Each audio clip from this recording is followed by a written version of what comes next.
O Brasil nunca mais foi o mesmo depois da guerra. O Brasil moderno, o Brasil industrial, o Brasil urbano tem como certidão de nascimento a declaração de guerra às potências do eixo. O Brasil era um país que despontava na América do Sul, mas extremamente primitivo. Naquela ocasião eu era adolescente. As notícias que recebíamos de vitórias ou derrotas de aliados em relação aos alemães tornava o clima um pouco agitado por causa disso. E eu me lembro que as agitações não só se davam em razão desse noticiário, que não era também muito adequado, os nossos jornais não traziam informações muito completas, as estações de rádio se serviam muito também de notícias de companhias, empresas americanas noticiosas como a Reuters, Associated Press e etc. Mas as informações não eram muito precisas. Uma guerra distante? Nada disso. Em 1939, os países americanos, preocupados com o conflito na Europa, realizaram no Panamá a primeira reunião com seus ministros de Relações Exteriores. Na ocasião, as nações americanas se declararam neutras e estabeleceram uma grande área de proteção continental. Em dezembro daquele mesmo ano de 1939, houve um incidente com o encouraçado alemão Admiral Graf von Spee, que deixa a guerra muito próxima das Américas. Aos poucos fica muito claro que a própria existência do Brasil e suas necessidades, principalmente a exportação de bens primários para a Inglaterra e para os Estados Unidos, passavam a ser considerados pela Alemanha nazista como um atentado aos seus próprios interesses. Eu fui levado em Buenos Aires a um restaurante muito antigo e que por um general argentino. E durante o jantar ele me perguntou: o senhor sabe o que era esse restaurante originalmente? Não imagino. Era o QG da espionagem nazista na Argentina.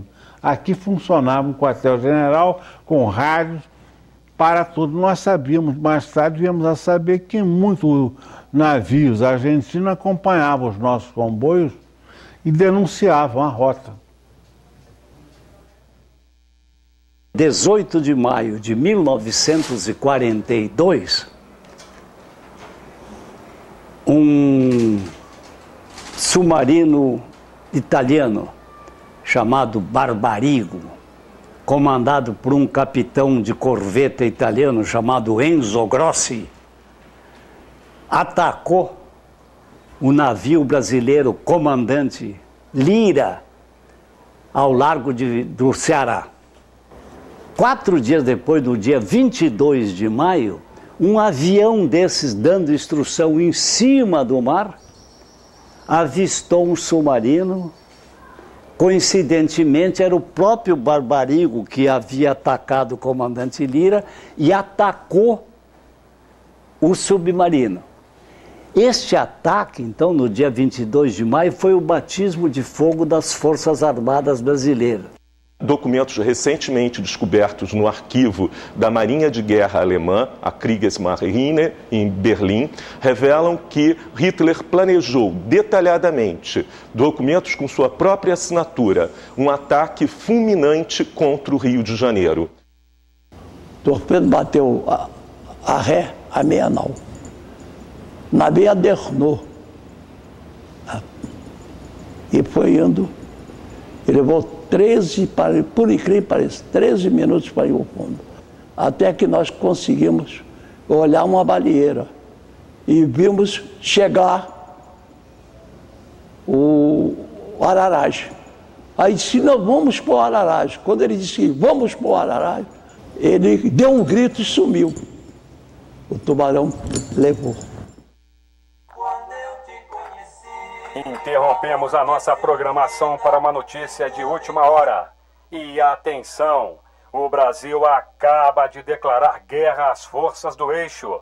Mais informações a qualquer momento na nossa programação.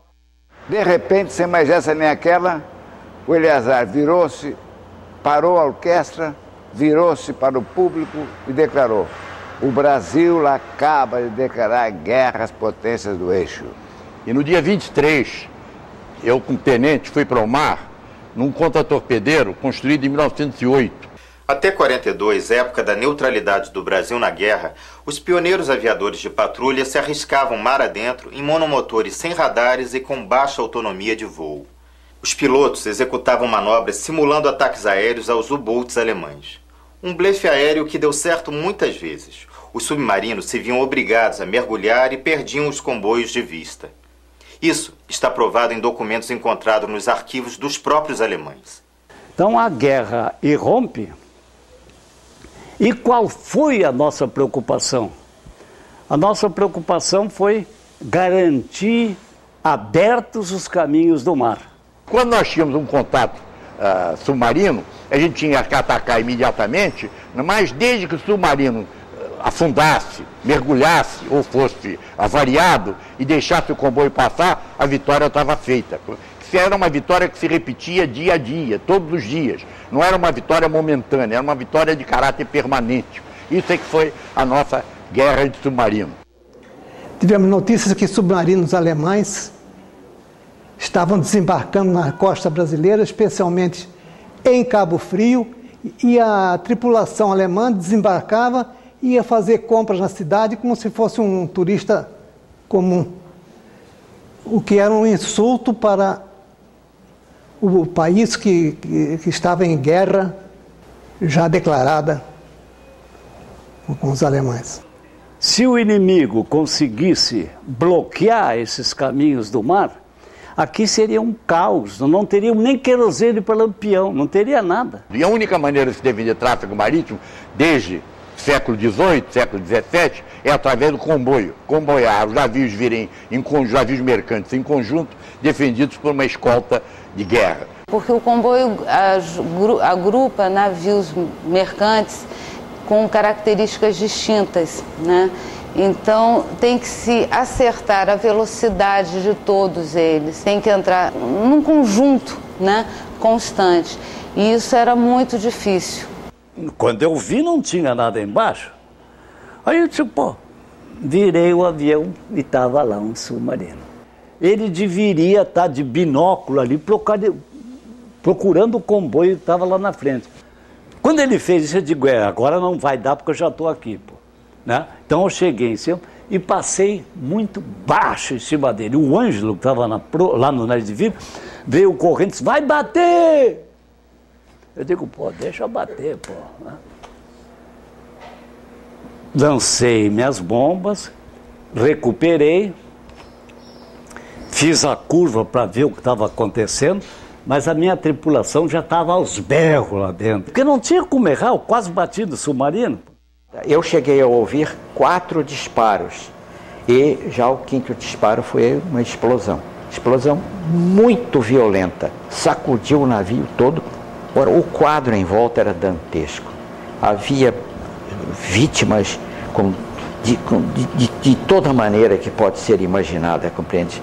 Nos últimos instantes em que o navio estava mais ou menos uns 45 graus afundando, de popa, né?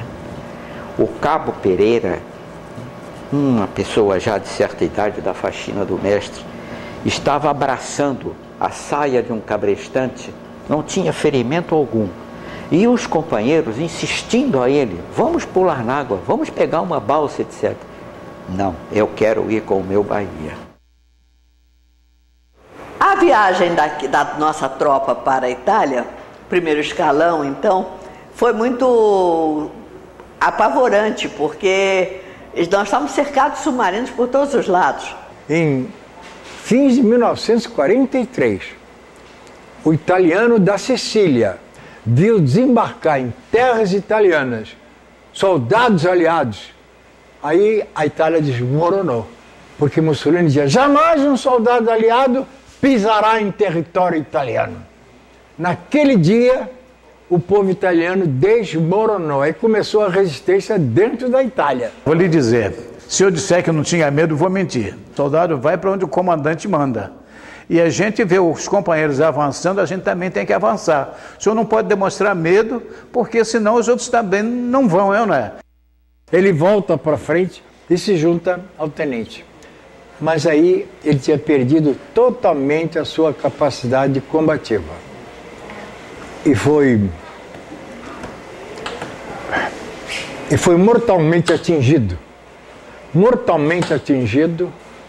por uma rajada de metralhadora e morreu no campo de batalha.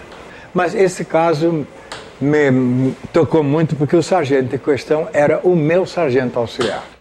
Os alemães chegaram aí dentro da Rússia. Eles tinham um armamento muito bom. O que era mais do que bom era tal de uma metralhadora, podia trabalhar no tripé e manual também. Foi posto o apelido nela de Lourdinha. A nossa farda era igual a do alemão. Ora, na hora da refrega você não vai olhar se o emblema é de metal ou se não é. Aconteceu isso na primeira tomada de Monte Castelo, primeira tentativa. 2 camaradas estavam cavando um foxhole. Foxhole é um abrigo individual, buraco de raposa. Estavam os 2 cavando depressa um buraco e tal. Um gritou para o outro: anda depressa, companheiro, senão o gringo te pega. O outro fez: varrom. Era um brasileiro e um alemão se escondendo no mesmo buraco.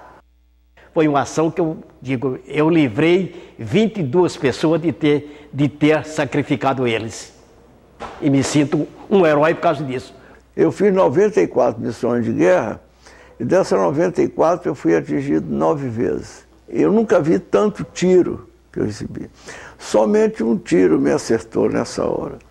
Aí eu fui para o segundo tanque, eu explodi esse tanque, o outro eu toquei fogo, o outro também eu toquei fogo. E nessa época ocorreu um fato muito curioso, que às vezes parece inacreditável, mas no correr da estrada eu vi vários alemães andando, caminhando com suas próprias armas, e eles nos viram passar e nada fizeram, e nós também nada lhes fizemos. Porque a guerra praticamente já estava acabada. Dizem que eles pediram para cessar o fogo, que eles tinham muitos feridos e queriam que nós dessemos uma trégua. E o exército brasileiro, ou seja, o 6º RI, não aceitou. Diz que só rendição incondicional. E deu 2 horas para que eles se rendessem. Para nós, e na Itália, acabou no dia 2 de maio. Foi alegria tremenda. O pessoal começou a gritar, a passear e tudo mais, e depois, nessa época, começou então a fazer um rodízio de folga do pessoal. Uns ficavam trabalhando, faziam um rodízio para poder passear. Foi aí que eu pude conhecer um pouco as redondezas da Itália durante 10 dias. Na verdade, o Brasil não escolheu participar na guerra. O Brasil foi atacado por uma força-tarefa de submarinos alemães com ordens diretas de Hitler. Os documentos acabaram de ser publicados contra a opinião do Comando Naval alemão. Esses ataques foram provocados e se tinha que defender o país e as vidas e o comércio brasileiro nesse sentido.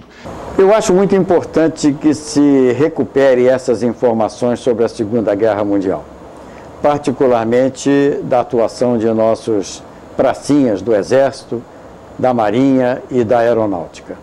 Foi uma fase que o Brasil viveu de muita dificuldade, um país que ainda tinha carências enormes, carências na área econômica, particularmente industrial, carências da própria população, porque ainda não dispunham de meios suficientes, de condições de progresso, enfim, condições sociais de melhor qualidade. E nós, trazendo essas informações de volta para o nosso país e para o nosso povo, temos certeza estaremos prestando um grande serviço à nossa história e ao nosso povo.